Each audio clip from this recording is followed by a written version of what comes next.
자, 경영자의 사회적 책임인데요. 이건 물론 경영자뿐 아니고 기업의 사회적 책임인데 그 기업을 리드하는 사람이 결국은 경영자이기 때문에 경영자의 사회적 책임이라고도 말할 수 있겠습니다. 자, 첫 번째 그 도덕적 해이라는 부분입니다. 이제 정보의 비대칭 때문에 상대방의 입장에서 보면 바람직하지 않은 행동을 취하게 되는 현상을 도덕적 해이라고 합니다.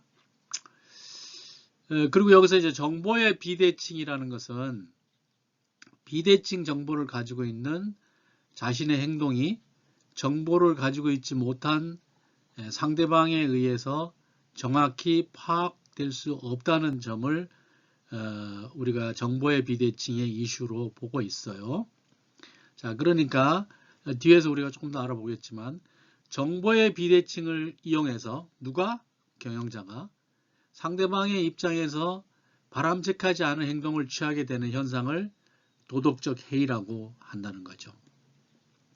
그리고 경영인은 그 소유주, 주주를 대신해서 경영권을 위임받은 대리 계약을 가지고 있기 때문에 이 대리인 문제와 도덕적 해이가 경영자의 그 사회적 책임의 아주 중요한 부분이 되는 거예요. 자, 대리인 문제와 도덕적 해이. 자, 대리인인 경영자는 주주를 대신하는 거죠. 주인인 주주의 부를 극대화하기 위해 최선을 다해야 하지만 종종 적당한 노력만 기울이거나 그들 자신의 경영자 자신의 이익이나 실속을 채우기 위해 기업의 자원을 낭비하는 행위, 이런 행위가 기업 전문 경영인의 도덕적 해이가 되는 거죠. 그런 도덕적 해이를 일으킬 수 있다는 거죠. 그래서 우리가 이제 이거를 대리인 문제라고 주식회사에서 다뤄본 적이 있어요. 자, 그리고 주인인 주주가 대리인인 경영자의 행동을 세밀하게 관찰할 수가 없어요. 왜냐하면 경영자는 정보적으로도 우위에 있고 그 다음에 전문성도 더 많고 그렇기 때문에 주주가 대리인을 세밀하게 컨트롤할 수 없다는 문제가 발생합니다. 물론 감사제도라든가 회계감사인 제도라든가 이런 걸 통해서 어느 정도는 견제를 하지만 모든 이슈를 견제할 수 없다는 것이죠. 자, 여기서 이제 정보의 비대칭에 대해서 조금 더 설명이 필요한 것 같아요. 자, 우리가 이제 두 당사자가 있다고 합시다. A와 B가 있어요. 근데 A가 B보다 더 많은 정보를 가지고 있을 때 A와 B 사이에 정보의 비대칭성이 존재한다고 얘기하는 거예요. 자, 그 사례를 봅시다. 뭐 이 세상 돌아가는 모든 사례가 여기에 해당이 돼요. 자, 우선 고용시장에서 노동자 B의 역량에 대해서 기업의 인사채용 담당자 A는 그 사람이 얼마나 높은 수준의 역량을 가지고 있는지 노동자 B만큼 알지 못하잖아요. 그러니까 인사 담당자 A는 그 당사자 B의 역량에 대해서 당사자 B보다 정보의 열세에 있습니다. 정보가 더 작단 말이에요. 이게 정보의 비대칭성입니다. 자, 그 다음에 이제 자동차 보험을 볼까요? 우리가 이제 자동차를 가지고 있을 때 이제 자동차 사고에 대비해서 자동차 보험을 들잖아요. 그럴 때 자동차 보험회사 A는 보험 가입 후보자인, 그러니까 자동차 보험 가입 후보자인 운전자 B의 운전 습관에 대해서 정보가 보험회사보다 그 운전자보다 적다는 거죠. 만약에 보험회사가 제가 이제 삼성화재의 자동차 보험을 들고 있는데 삼성화재가 내가 아주 험악하게 운전을 하고 교통질서도 잘 안 지키고 이런 운전 습관을 가진 사람이라고 하면 사고가 나서 보험회사가 보상금을 물어줄 가능성이 매우 높은데 나를 보험 가입시켜 주겠어요? 이럴 때 보험회사 삼성화재와 저희 운전 습관에 대해서 정보의 비대칭성이 존재한다는 거죠. 세 번째는 우리 중고차 매매 시장에서 중고차를 팔려고 하는 B라는 사람에 비해서 B라는 자동차 소유주에 비해서 매매 상인 중고 자동차 매매 상인 A는 정보가 적다는 거죠. 그러니까 이 차가 홍수에 물에 잠겼던 차인지 어떤 그 차축에 사고를 입었던 차인지 이런 정보를 그 자동차 소유주가 중고자동차 매매 상인 A에게 말해주지 않는다는 거죠.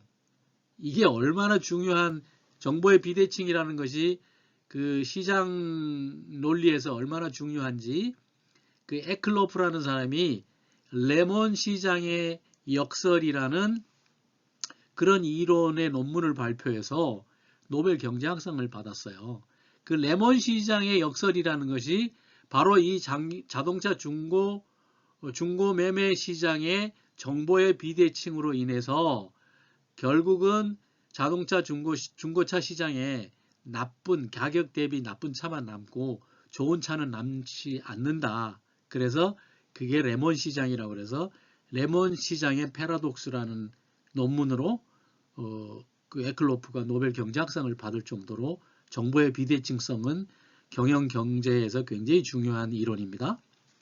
자, 그 다음에 A은행이 하나은행이 그 어떤 회사 뭐 예를 들면 아시아나 항공사에게 돈을 빌려주려고 그러는데 그 돈을 빌려주면 돈을 빌려간 회사는 그 돈을 다시 갚아야 되잖아요. 근데 그 돈을 갚을 의지는 있더라도 아시아나가 파산해버리면 돈을 갚을 수가 없잖아요. 그러니까 아시아나가 파산할지 안 할지의 위험에 대한 정보는 아시아나보다 그 하나은행이 덜 갖고 있다는 여기도 정보의 비대칭성이 존재한다는 거죠. 자, 이렇게 정보의 비대칭성이 존재하면 정보를 더 많이 보유한 쪽이 정보의 우월성을 적극적으로 이용하기 때문에 역선택 현상, 도덕적 해이와 같은 문제가 발생한다는 거죠. 그 경영자의 도덕적 해이는 앞에서 봤고, 그 다음에 역선택은 이 중고시장에서의 역선택인데 이거는 앞으로 조금 더 다루어질 수 있을 겁니다.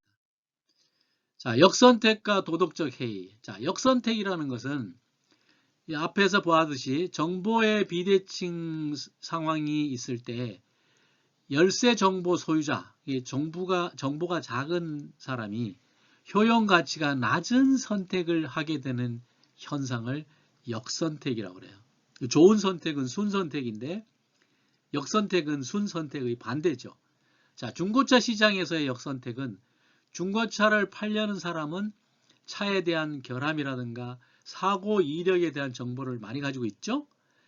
그래서 이제 시장에서는 그 차에 대해서 잘 모르니까 이게 몇 년식이고 차의 규모가 어느 정도고 원래 신차는 얼마였고 이런 것을 가지고 시장에서는 평균 가격을 중고차 시장에서는 평균 가격을 산정하려고 하는 거죠. 근데 평균 가격보다 나쁜 중고차는 시장에 나오겠죠.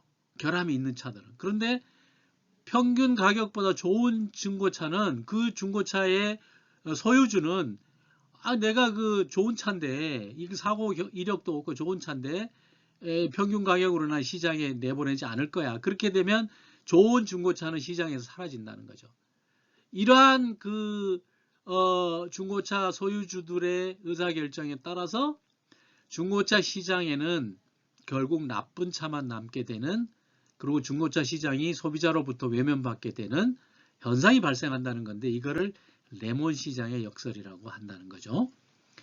도덕적 해이라는 것은 보험시장에서 계약이 이루어진 이후에 보험 가입자가 이제 보험가입자는 계약을 했으니까 내가 사고가 나도 보험회사에서 다 물어주잖아요. 그러니까 보험 가입자가 난폭 운전을 하거나 그 다음에 이제 건강보험의 경우에 건강보험을 들은 사람이 실손보험을 들은 사람이 건강을 해치는 그런 나쁜 습관을 자행하는 그런 현상, 이런 것들이 이제 보험시장에서 보험 가입자의 도덕적 해이라고 말하는 겁니다. 대리인 문제에 있어서 도덕적 해이는 앞에서 봤지만 전문 경영인이 사적 이익을 추구하는 행위가 이제 대리인 문제와 연관된 도덕적 해이가 되고, 그래서 이러한 도덕적 해이를 어떻게 하면 완화할 수 있을까 하는 것이 이제 그 대리인 문제에서는 감시 또는 감독. 근데 이런 것은 또 감사 비용이 발생하죠. 그 다음에 복수의 대리인을 선정해서 최고 경영자를 2명을 선정해서 서로 경쟁을 시키는 그런 것으로 도덕적 해이를 완화하려고 하기도 하고, 장기적인 관계인 경우는 대리인의 평판에 의해서 대리인 문제를 완화할 수 있다는 거죠. 자, 예를 들어서 5년 CEO 계약을 했는데 한 2년 해보니까 이 사람이 그 도덕적 해이 현상이 그대로 나타나잖아요. 그러면 계약을 중간에 해지하겠다라는 조항을 넣기만 하면 장기적으로는 이 대리 문제를 다소 완화할 수 있는, 그 평판으로 완화할 수 있는 방법이 없지 않다, 그런 얘기입니다. 자, 대리인 비용인데 주주와 경영자 간의 대리인 문제는 주주의 감시 비용, 경영자의 확증 비용, 그리고 자녀 손실이라는 3가지 형태의 대리인 비용이 발생한다라는 것을 자, 우리가 지난 시간에 봤으니까 이제 그 부분을 여러분들 참고하시기 바랍니다. 자, 그 다음에 사회적 책임의 배경에는 시장의 불완전성과 시장의 실패가 있어요. 시장이 불완전하게 되면 앞에 살펴본 시장의 자동 조절 기능, 중고차 시장의 자동 조절 기능이 무너지게 되고 결국 자원의 효율적 배분을 달성할 수 없는 시장의 실패로 이루어진다는 거죠.